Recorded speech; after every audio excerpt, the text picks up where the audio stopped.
Halo, halo Bung Rocky, hari ini unjuk rasa berlangsung cukup ramai. Seperti biasa kita kita tidak terkejut karena memang unjuk rasa terutama berkaitan dengan BBM ini terus berlangsung secara bergelombang gitu. Dan ada yang menarik itu ide dari Kapolda Metro Jaya. Katanya dia sudahlah daripada kalian demo di patung kuda mengganggu lalu lintas, saya siapkan Monas untuk jadi tempat unjuk rasa. Dan kata dia disiapkan juga sound system.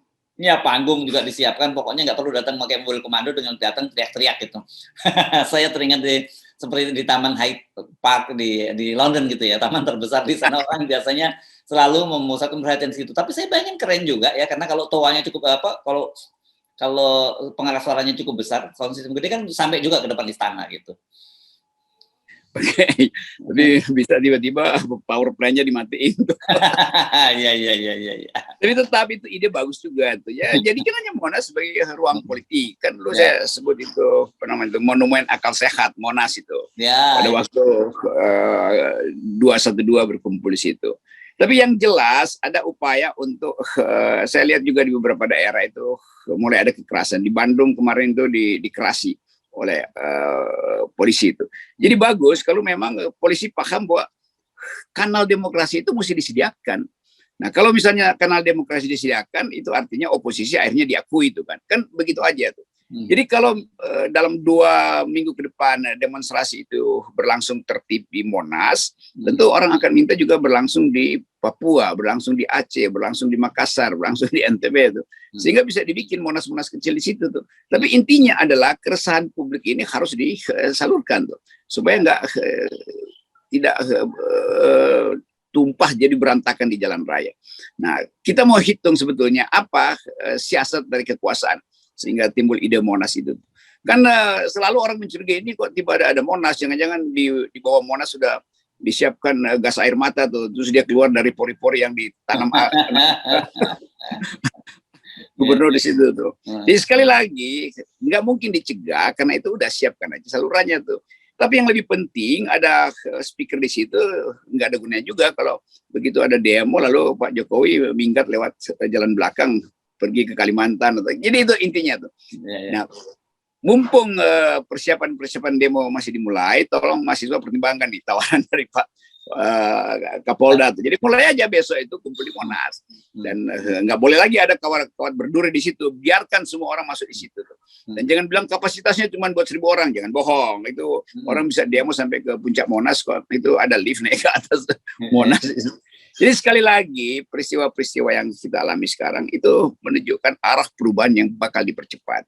Dan mudah-mudahan Pak Polisi konsisten ya menyediakan tempat, artinya amankan juga itu. Demikian juga di tempat lain. Kalau enggak orang akan tuntut. Masa Jakarta doang yang diamankan? Di tempat-tempat di Tangerang itu yang seringkali polisinya terlalu keras menangani demonstrasi juga mesti diberitahu bahwa sekarang era untuk jangan mencegah orang menyatakan pikiran yang berbeda itu. Yes, oke. Nah, kita sekarang kembali ke realitas politik yang terjadi hari ini. Ini menurut saya enak juga lah, akhir pekan kita ngomongin yang sedikit lucu-lucuan kan.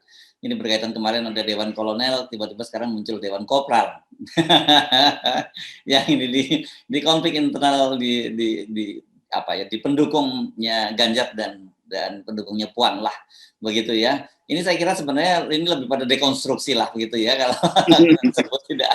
Ini bukan perlawanan serius dari seorang kopral gitu. Ya kelihatannya isu ini akan tumbuh terus karena orang akan cari cara, bukan orang, PDIP akan cari cara bagaimana mengupload atau menggelembungkan elektabilitas Ibu Puan. Saya sebut aja menggelembungkan karena harus didesain begitu. Kalau nggak ada desain untuk menggelembungkan itu Ibu Puan susah. Jadi pencitraan itu mesti dimaksimalkan dan saya mulai lihat beberapa baliho kemarin saya muter-muter Jawa itu baliho Ibu Puan udah mulai terpasang dengan narasi yang agak unik gitu, bukan narasi yang jadi memang udah bekerja Dewan Kolonel bisa dibubarkan, tapi aktivitas para kolonel sudah menghasilkan kan itu poinnya tuh. Nah siapa yang pertama kali didekati atau digarap secara cerdik oleh Dewan Kolonel ya pasti lembaga survei kan itu sama media massa tuh, mungkin tokoh-tokoh media massa udah didatangi supaya begini cara buat headline tuh. Itu pasti harus berlangsung. Sebab cuma itu pertaruhan Ibu Mega itu. Kalau Mbak Puan nggak bisa masuk di 2 digit, itu artinya selesai. Bukan Mbak Puan selesai, PDIP juga selesai kan. Lalu orang akan lihat berarti memang nggak ada kaderisasi di PDIP.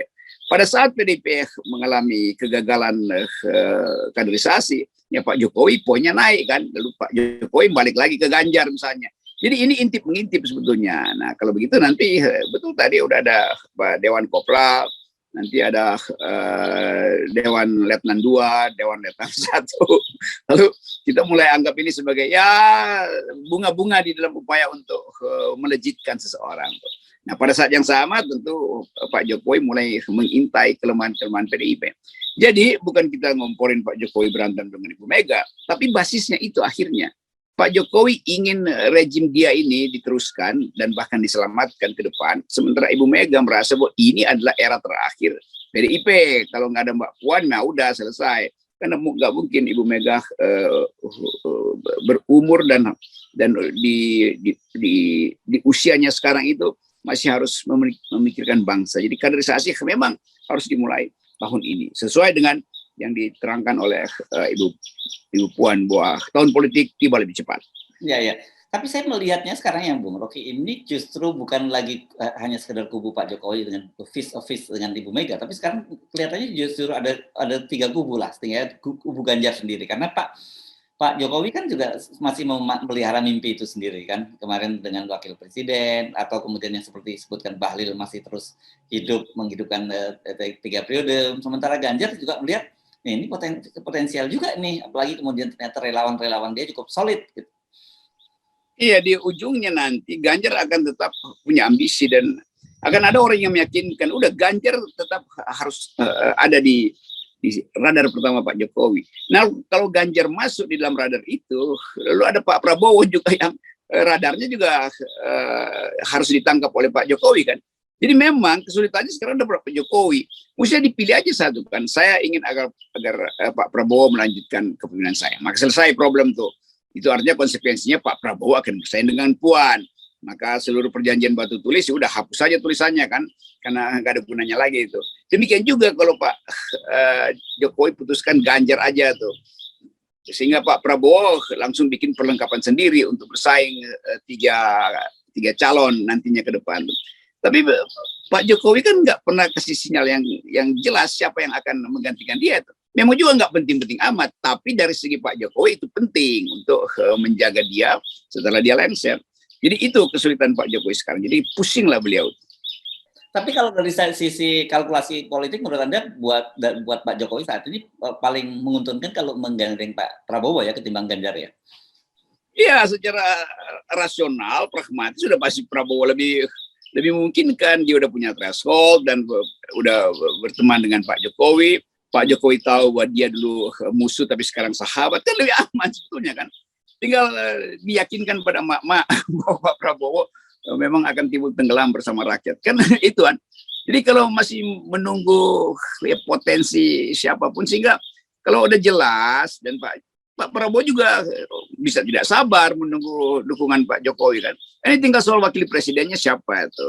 Kalau soal keintiman dalam pergaulan, Pak Prabowo udah memuji-muji lebih dari Pak Luhut kalau memuji Pak Jokowi. Dan itu intinya. Ya mungkin Pak Prabowo perlu ketemu Pak Luhut untuk sounding lebih dalam lah potensi dia untuk direstui oleh Pak Jokowi.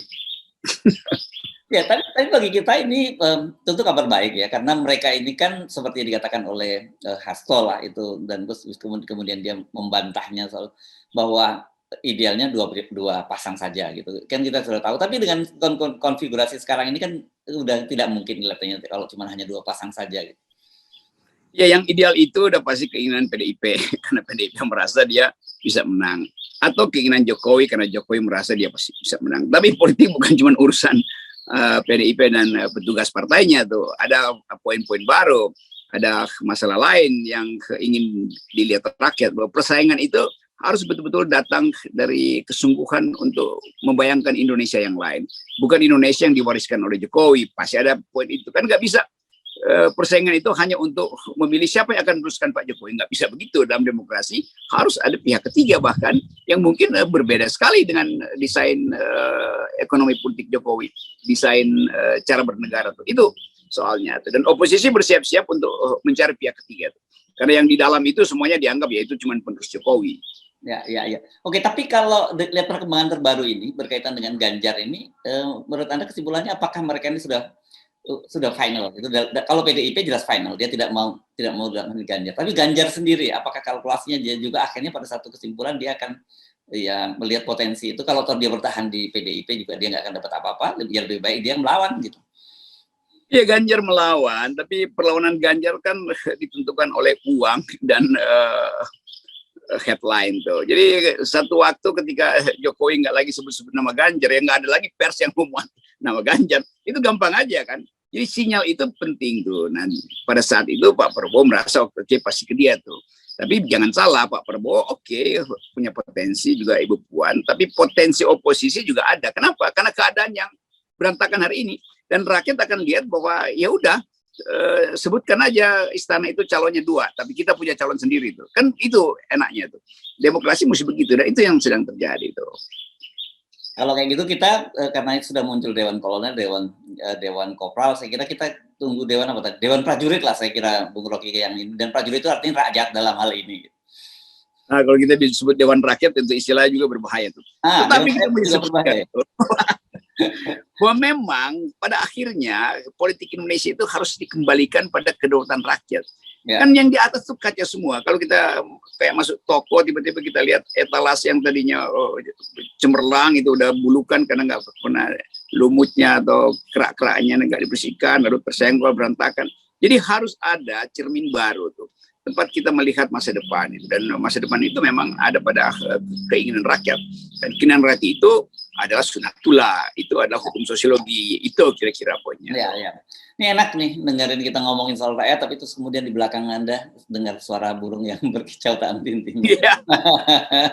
Iya, nama juga kebun rakyat. Kebun rakyat.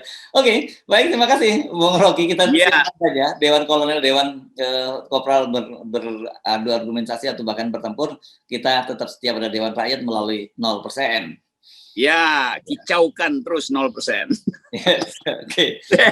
Bung Rocky. Ya.